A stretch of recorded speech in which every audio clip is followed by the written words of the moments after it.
একরত্তি 31 বছরের ডাক্তার মারা গেছে, তাকে নিয়ে কতগুলো এই যে ছেলে মেয়ে এখানে হইচই করছে, সিপিএম এর লোকেরা এসে তার বডি আটকাচ্ছে, এত বড় তাদের ক্ষমতা। আমি দেখিয়ে দেবো আমার ক্ষমতা কোথায়। বলে বড় বড় কিছু নাম নিয়ে কিটি পার্টি হলো। আর আমাদের ওই সিরিয়ালে যেরকম খুব চড়া সুরের অভিনয় হয়, শাশুড়িরা চিৎকার করে ওঠে, বউয়েরা কেঁদে ওঠে, বড়েরা হাউ হাউ করে কেঁপে ওঠে, ওই দু তিনটে জাস্টিস পরপর বসে আমার মনে হয় ওই রকম সিরিয়ালের অভিনয় করছিল। তো চন্দ্রচূড় যদি আজকে সশরীরে থাকে, সাম কোর্ট অফ ইন্ডিয়া চন্দ্রচূড়কে নিজে আজকে লোকের সামনে দাঁড়িয়ে বলা উচিত যে what was the justification of his action and what was the outcome of his action. RG করের যে ডাক্তাররা ছিল, কর্মীরা ছিল, নার্সরা ছিল, যাদের মধ্যে একাধিক লোক সেই সময়কার আশেপাশে ছিল, তাদের থেকে কিন্তু আমরা আরো একটা পাওয়ারফুল এফিডেভিট রিপ্রেজেন্টেশন আশা করেছিলাম। 1 থেকে 10 নম্বর পাতা নিয়ে ভরভর করলে চলবে না। 100টা পাতা থাকলে আমাদের 90 থেকে 100 নম্বর পাতাটাও ঘেঁটে দেখতে হবে। কারণ এই ট্র্যাজেডি, এই ট্র্যাজিক নাটকের অনেকগুলো অঙ্ক ছিল। আরজি কর থেকে কামদুনি একাধিক ফাইল রিওপেন হচ্ছে, ঠিক তার মাঝখানে শান্তনু সেন, আরজি করের মাথা ছিলেন যিনি, এখন তিনি মুখপাত্র তৃণমূলের, সেই পদ থেকে রিজাইন দিয়েছেন এবং সেই ক্ষেত্রেই তিনি অভিযোগ করছেন যে সঞ্জয় একাদশী নয়, উত্তরবঙ্গের একটা মাথা অবধি এই লবিটা জড়িত রয়েছে এবং কোটি কোটি টাকার দুর্নীতির অভিযোগ তিনি যখন নবান্নের উঁচু মাথা অবধি করেছেন তখন তাকে পদ পরিবর্তন করে দেওয়া হয়েছে। দেখো, মানে যারা মাথার কাছাকাছি ছিল তারা মাথার কথা বলতে পারবে আর কি। তো আমরা তো মাথার কাছাকাছি একেবারে ছিলাম না, আমরা পায়ের কাছাকাছি ছিলাম। তো আমরা যারা পায়ের কাছাকাছি ছিলাম, মানে একেবারে সমাজের প্রান্তিক মানুষ হিসেবে, ডাক্তার হিসেবে আর কি, তো আমরাও তো মাথার খবর টবর রাখি না। এখন আমাদের যদি এখন চিন্তা ভাবনা এটাই হয়, প্রথমত আমি বর্তমান সরকারকে তাদের অভিনন্দন, এবং বিশেষত আমাদের শুভেন্দু মুখ্যমন্ত্রী হয়েই তার one of the initial steps, যে এই যে আরজিকর যে ইনভেস্টিগেশনটাতে সে খুললো, তো দেখা যাক যে বাঙালির যে কলঙ্ক, মানে আমাদের যে মানে কয়েক হাজার বছরের বাঙালির ইতিহাসে যদি একটা প্রায় একটা গভীর কলঙ্কের দাগ বাঙালি তার কপালে নিয়ে বইছিল, যদি খানিকটা আমরা তার প্রায়শ্চিত্ত, পারবো না পুরোটা করতে পারবো না, বহুদিন হয়ে গেছে, তার এভিডেন্স নেই। এখন যদি আমরা আজকে কেবল রাজনৈতিক চাপানুতর নয়, কেবল রাজনৈতিক প্রতিহিংসা নয়, যে একটা নৃশংস ঘটনা যেটাকে আমাদের স্বচ্ছ সৎভাবে আমরা ইনভেস্টিগেট করিনি, কে করেনি, কেন করেনি, প্রথম করা হয়নি, দেখো এই কারণে নয়, তুমি তৃণমূলের সমর্থক হও, তুমি তৃণমূলের একটা মেম্বার হও বা নাই হও, একেবারে তৃণমূলের অন্দরমহলে তো গিয়ে কেউ ওই কাণ্ডটা ঘটায়নি। তাহলে যেদিন ওই 9ই অগাস্ট ওই ঘটনাটা ঘটেছিল, এবং তারপরে আমরা যে একটা একটা একটা অদ্ভুত জিনিস দেখলাম, যে কেউ সেটা মানতে চাইছে না, স্বীকার করতে চাইছে না, যে একেবারে পুলিশের লেভেল থেকে এসে যে একটা ছন্ন ছাড়া টাইপ অফ ইনভেস্টিগেশন করা হলো, ইনভেস্টিগেশনের থেকেও বেশি তো তারা তথ্য প্রমাণ যাতে হাফিস করতে পারেন, সিনগুলো ট্যাম্পার করতে পারেন, এক একটা মেডিকেল কাউন্সিলের লোক, এক একটা হুমড়া চোমড়া লোক, তারা সেখানে এসে বসে পড়ছে, কে কত ইম্পর্টেন্ট, তারা ক্রাইম সিনের যত কাছাকাছি বসে তারা মাতব্বরি করতে পারছেন, তত এক একটা লোকের যেন গুরুত্ব বা ইম্পর্টেন্সটা বেড়ে যাচ্ছে। এরম এক একটা কদর্য কাজ সেখানে হচ্ছিল। তার মেইন কারণটা কি? তার মেইন কারণটা হলো শাসকের দম্ভ। শাসকের যে দম্ভ বা অ্যারোগেন্স, তারা প্রথমেই মনে করছে যে আমি শাসক, আমি এত বছর ধরে একেবারে, মানে আমি না বললে বৃষ্টি পড়ে না, আমি না পড়লে সূর্য ওঠে না, সুতরাং কে একটা একরত্তি 31 বছরের ডাক্তার মারা গেছে তাকে নিয়ে কতগুলো এই যে ছেলে মেয়ে এখানে হইচই করছে, সিপিএম এর লোকেরা এসে তার বডি আটকাচ্ছে, এত বড় তাদের ক্ষমতা, আমি দেখিয়ে দেবো আমার ক্ষমতা কোথায় বলে আমি একেবারে সেই বালতি নিয়ে নেমে পড়লাম, ঝেড়ে পুছে ক্রাইম সিনকে আমি করে দেবো। আরো লজ্জার কথা কোথায় হলো, লজ্জার কথায় হলো যে আমাদের কলকাতা পুলিশ তার উচ্চতম অফিসের সহযোগিতায় তারা এখানে হ্যান্ড ইন গ্লাভ হয়ে গভর্নমেন্টের সঙ্গে পদে তারা না ক্রাইম সিন প্রোটেক্ট করলো, না ইনভেস্টিগেশন করলো। সেই সেই যে ভাঙচুর হলো কয়েকদিন পরে রাত্রির বেলা, সেখানে গুন্ডাবাজির জন্য দরজা খুলে দিল, এবং আমাকে এবং তোমার আমাদের সুবর্ণকে যখন নিয়ে যখন তারা সমন করলো, কেন করলো? কারণ আমি সোশ্যাল মিডিয়ায় এই নিয়ে কথা বলছিলাম বলে আমি ইংরেজিতে কিছু বক্তব্য রেখেছিলাম, যেটা ভারতবর্ষে বহু লক্ষ মানুষ দেখেছিল। তখন আমাকে চোখাচোখি সামনাসামনি পুলিশ কমিশনার কি বলেছিলেন? তিনি বলেছিলেন দেখুন, খুব ভদ্র ব্যবহার করেছিলেন, করে তিনি বলেছিলেন দেখুন, এটা যে আমরা ইচ্ছে করে এই, বাই দ্যাট টাইম লোকে বলছে যে তার প্রায় 20-25টা ভুল ভ্রান্তি হয়ে গেছে, সে বলছে না, এটা এটা অ্যাক্সিডেন্টাল। আমাদের যে পুলিশ অফিসাররা সেখানে ছিল তারা জানে না কি করে এটা কন্ট্রোল করতে হয়, দ্যাট ওয়াজ দেয়ার ডিফেন্স, কিন্তু অবভিয়াসলি কথাটা সত্যি নয়। তাহলে আমাদের যদি, আমরা যদি আজকে একটা আবার সেই নিজেদের, কি বলবো, নিজেদের গ্লানি, নিজেদের কলঙ্ক, যে মেয়েটির মা আজকে আমাদের আমাদের স্টেট অ্যাসেম্বলির সাংসদ হয়েছে, যদি তার মুখের দিকে যে ইনভেস্টিগেট করতে হয়, অবভিয়াসলি পুলিশ পুলিশ অ্যাডমিনিস্ট্রেশনের থেকে জবাবদিহি নিতে হবে। ওই যে বিভিন্ন অফিসাররা বসে বসে গভর্নমেন্টের তাড়নায় কাঁড়ি কাঁড়ি মিথ্যে কথা বলছিলেন, তাদের অ্যাকাউন্টেবিলিটি আনতে হবে, 1 নম্বর। 2 নম্বর, কলকাতা হাইকোর্ট যখন এই কেসটাকে নিয়ে তারা বিচলিত, তারা চাইছিল এই কেসটার একটা প্রপার ইনভেস্টিগেশন হোক, কলকাতা পুলিশে তো এই ইনভেস্টিগেশন আটকে থাকবে না। কাকে ডাকতে হবে? খালি বিনীত গোয়েলকে ডাকলে হবে? তুমি চন্দ্রচূড়কে ডাকবে না? আজকে জাস্টিস ওয়াই বি চন্দ্রচূড় তার ভাড়া বাড়ি ছেড়ে দিতে তার 4 মাস 6 মাস দেরি হয়। আজকে সেই চন্দ্রচূড় বাবু যে প্রথম যে এই দুর্ভাগা মেয়েটির খুনের মামলাটায় যেটাকে চাপার চেষ্টা করলো, কে তাকে চাপতে বলেছে? আমরা তো জানি না, আমি, আমার তোমার মতো ছাপোষা লোক তো জানে না। কেউ বলবে কংগ্রেস লবি বলেছিল, কেউ বলবে তৃণমূল লবি বলেছিল, কেউ বলবে সেন্ট্রাল গভর্নমেন্ট থেকে এসেছিল। তাহলে কলকাতা পুলিশের যে ক্যালাস ইনভেস্টিগেশন, যে নেগেটিভ সাপ্রেশন যতটা ইম্পর্টেন্ট, এই ক্রিমিনাল অ্যাক্টে ইনভলভ হচ্ছে আমাদের Supreme Court of India under Chief Justice Chandrachud. যেমনি দেখা গেল যে শিক্ষা দুর্নীতির মতো আমাদের অভিজিৎ গাঙ্গুলি যে কাজটা শিক্ষা দুর্নীতিতে করছিলেন, সবাই চেষ্টা করছিল ধামাচাপা দিতে, ও ধামাচাপা দিতে দিচ্ছিল না।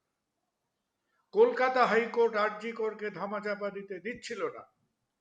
যে মুহূর্তে তারা দেখলো যে কলকাতা হাইকোর্টের কাছে কেসটা থাকলে গন্ডগোল আছে, চট করে নিয়ে গিয়ে তিনি, মানে ওই যে বলে না একটা, আমি কাউকে ছোট না করে বলছি, তিনি কিছু সুপ্রিম কোর্টে কিটি পার্টি বসালেন।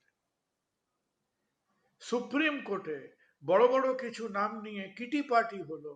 আর আমাদের ওই সিরিয়ালে যেরকম খুব চড়া সুরের অভিনয় হয়, শাশুড়িরা চিৎকার করে ওঠে, বউয়েরা কেঁদে ওঠে, বড়েরা হাউ হাউ করে কেঁপে ওঠে, ওই 2-3টে জাস্টিস পরপর বসে আমার মনে হয় ওই রকম সিরিয়ালের অভিনয় করছিলেন। এই কি কথা, কি মারাত্মক, কি সাংঘাতিক, জীবনে দেখিনি, এত বড় ভুল। আলটিমেটলি কি হলো? গোল্লা, জিরো। তাহলে সুপ্রিম কোর্ট ওই যে কতগুলো সেই কোর্ট মনিটরড ইনভেস্টিগেশন এটসেট্রা করে সুপ্রিম কোর্ট যেটা করলেন, pardon my saying so, is court monitored suppression. তাহলে আরজি করকে যদি খুলতে হয়, হ্যাঁ, খালি তুমি ওই লালবাজারের পুলিশ অফিসারদের ধরে কান মুলবে আর চাটি মারবে, ডেফিনেটলি তাদের জবাবদিহি করতে হবে। কিন্তু চন্দ্রচূড় যদি আজকে সশরীরে থাকে, সাম কোর্ট অফ ইন্ডিয়া চন্দ্রচূড়কে নিজে আজকে লোকের সামনে দাঁড়িয়ে বলা উচিত যে what was the justification of his action and what was the outcome of his action. Chandrachud শিক্ষিত মানুষ। চন্দ্রচূড় আজকে সেই আমাদের মিসেস দেবনাথের চোখে চোখ রেখে বলুক, আজকে x chief justice of India পশ্চিমবঙ্গের বিধানসভার একজন ইলেক্টেড মেম্বারের চোখে চোখ রেখে শপথ করে বলুক যে আমি এই কারণে অতগুলো ন্যাকা ন্যাকা হিয়ারিং করেছিলাম। কি হিয়ারিং তো করিনি, একটা চা চক্র করেছিলাম, উকিলদের নিয়ে একটা কিটি পার্টি করেছিলাম, আমাদের জাস্টিসদের নিয়ে ওই মেকি মেকি অভিনয় করেছিলাম, এবং দিদিমণি আমাকে ক্ষমা করবেন, মাসিমা আপনাকে ক্ষমা করবেন। হ্যাঁ, আপনার ওই 31 বছরের দুধভাগা মেয়েটার যে যে যে যে তার ওপর যে নৃশংস অত্যাচার হয়েছিল, আজকে অশোক স্তম্ভের তলায় দাঁড়িয়ে আমিও তার হাতে করে কিছু মাটি চাপা দিয়েছিলাম, যাতে সেটাতে ইনভেস্টিগেশন না হয়। কেন করেছিলেন? As a justice of India রোজ অন্য লোককে, 5টা লোককে শপথ নেওয়া, সত্য কথা বলিবে মিথ্যে কথা বলিবে না, আপনার শপথের যদি একটা সত্যতা থাকে আজকে এসে দাঁড়িয়ে বলুন যে ওয়াই আপনি সেই ড্রামাটা কেন করেছিলেন টু সাপ্রেস দ্য কেস। চন্দ্রচূড়ে গল্পটা থামে না, সিবিআই অব্দি গল্পটা যায়। আর তার মধ্যে আমরা নাটের গুরু কারা ছিলাম? আমরা ডাক্তার।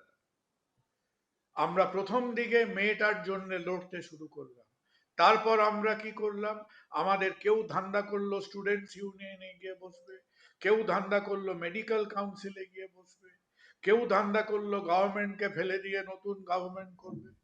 করে যে মুহূর্তে জুনিয়র ডাক্তাররে গিয়ে ওই স্বাস্থ্য ভবনে আছড়ে পড়লো, that was the final proof যে আমরা আমাদের লক্ষ্য থেকে লক্ষ্য ভ্রষ্ট হলাম। এর মধ্যে অনেক পলিটিক্যাল গল্প আছে। সিপিএম এর থেকে মুভমেন্টটা নাকি অতি বাম ফ্রন্টে চলে গেল, অতি বাম ফ্রন্ট নাকি আমাদের প্রাক্তন মুখ্যমন্ত্রীর খুব ঘনিষ্ঠ, তারা নাকি মুখ্যমন্ত্রীকে বললেন চিন্তা করবেন না, হ্যাঁ আপনি বোতলটা আনুন আমি ছিপিটা আনি, আপনি বোতলটা ধরে থাকবেন আমি বোতলের ওপর ছিপিটা আটকে দেবো। এইসব গল্প শোনা যায়, আমরা তো জানি না, আমরা সামান্য মানুষ। আমরা ভেবাচাকা খেলাম, দেখলাম যে কোটি কোটি মানুষ রাস্তায় দাঁড়িয়েছিল তাদের রাগটা রাগই হলো, তাদের বিন্দু বিন্দু পুঞ্জীভূত রাগগুলো প্রকাশিত। যদি আরজি করের কোনো রেফারেন্স ডকুমেন্ট কাউকে কোনোদিন দেখতে হয়, এই যে একটা থিয়েটার, এই যে একটা প্রহসন হয়েছে, যার মধ্যে ক্যালকাটা পুলিশ, যার মধ্যে চিফ জাস্টিস, যার মধ্যে সিবিআই, প্রত্যেকে ইনভলভ, এর মধ্যে খালি দুবার আমরা আমাদের যাবতীয় সততাকে মানে আমরা সঞ্চয় করে একটু সত্য কথা বলার চেষ্টা করেছি। কে বলেছিল? খুব সম্ভব নামটা মিলিয়ে নিও, শেয়ালদা কোর্টের জাস্টিস অর্ণব রায়। ওই জাস্টিস অর্ণব রায়ের যদি রিপোর্টটা পড়ো, ওই মানুষটা, আমার মনে হয় সেও রাতে ছটফট করত যে যেখানে সুপ্রিম কোর্ট ধামাচাপা দিচ্ছে, তখন একটা বাঙালির ছেলে শিয়ালদা কোর্টে বসে যে রিপোর্টটা লিখেছিল, তার ছত্রে ছত্রে বেশ কিছু সত্য কথা লেখা আছে।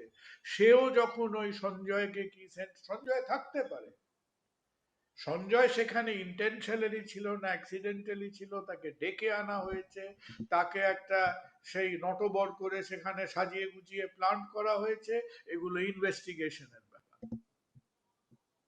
আর দ্বিতীয়ত কি হলো, বাই দ্যাট টাইম ওই হাওড়ার ট্রেন ছেড়ে বম্বে পৌঁছে গেছে, তখন আমাদের এই বিভ্রান্ত সংগ্রামী ডাক্তারদের জ্ঞান ফিরলো। একে তো তারা স্বাস্থ্য ভবনে আছড়ে পড়েছিল, তারপর মাদার অফ অল মিস্টেকস, সেই একটা অনশন করতে গেল।